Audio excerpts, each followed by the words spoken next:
Hey, are you new to the RV world and wondering what RV items you need to get started? In this video, we're going to cover the must-have RV accessories for beginners, from safety accessories to comfort and convenient items. So whether you're a complete beginner or you're just looking to upgrade your accessories, I've got you covered in today's video.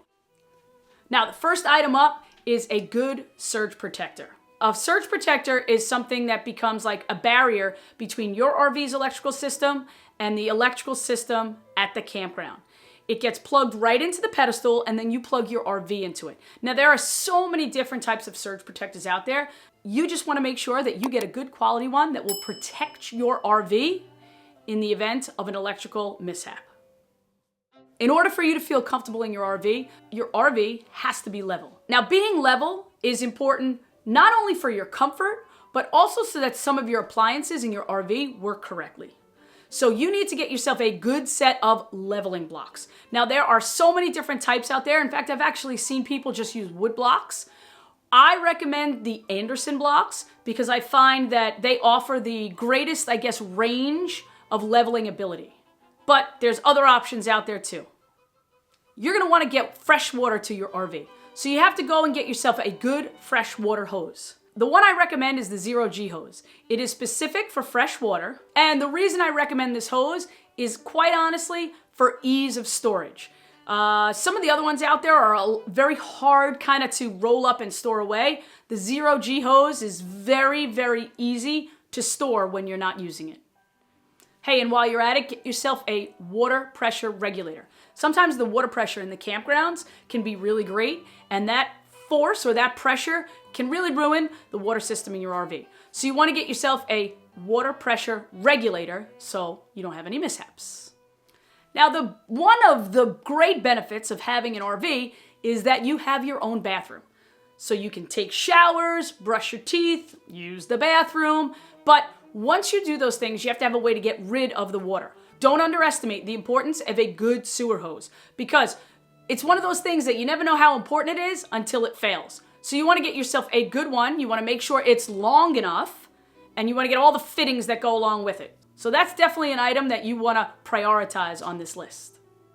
And speaking of going to the bathroom, a couple other items you may need are RV tank treatments. And those are little pouches or powders or liquids that you drop into the gray water and black water tanks to keep them from having foul odors and smelling. We recommend Happy Camper. I like that personally for the black water tank.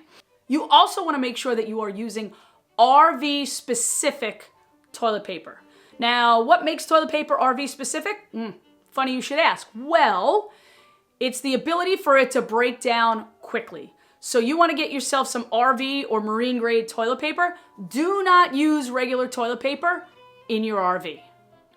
The great thing about being camping is being able to be outdoors.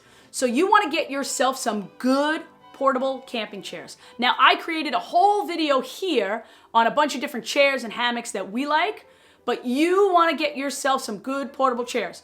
There are tons of options out there, from relatively inexpensive to very expensive, but you want to find one that you like, pack that in your RV for your first adventure. Now, something important that you may overlook is a good first aid kit. We keep one in the RV at all times. It's pretty basic, but it has a lot of things that you may need on the road. Just like you would in your house, you want to be able to treat any minor cuts, bruises, abrasions, or illnesses right there in your campsite. And another kind of kit that you're going to need in your RV is a good toolkit. Now, I have one that is specific to my RV. In other words, it stays in my RV. And it has a lot of the tools that I find that I need on the road. It's something that you kind of want to grow into when you start. In other words, you're going to find that you need certain tools and that you don't need other kinds of tools. But if you get yourself a basic toolkit and start from there, as you progress in your RV journey, you'll kind of figure out what goes in and what goes out. But get yourself a starter kit that you can use exclusively in your RV. All right, so there you have it, a quick video on the essential items that I think you need to get started in your RVing journey. And now that you're all packed and ready to go, if you need help on how to level your RV, check out this video right here I created on the basics of leveling your RV. We hope to see you on the road one day.